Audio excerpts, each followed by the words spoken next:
নমস্কাৰ, মই জ্ঞানদীপ। আপোনালোকক স্বাগতম জনাইছোঁ মোৰ অন্য এটি ভিডিঅ'লৈ। আজি মই আঁকিবলৈ চেষ্টা কৰিছোঁ অসমৰ বিখ্যাত শ্ৰদ্ধাৰ গায়িকা দীপালী বৰঠাকুৰ বাইদেউক।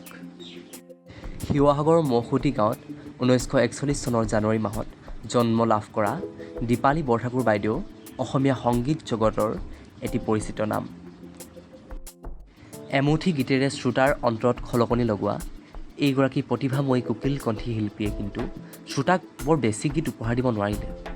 দুৰাৰোগ্য ৰোগত আক্ৰান্ত হোৱা জনপ্ৰিয় শিল্পীগৰাকীয়ে বিখ্যাত কেইটিমান গীত হ'ল বন্ধু সময় পালে আমাৰ ফালে এবাৰ আহি যাবা, সোণৰ খাৰু নেলাগে মোক, চেনাই মই যাওঁ দেই ইত্যাদি।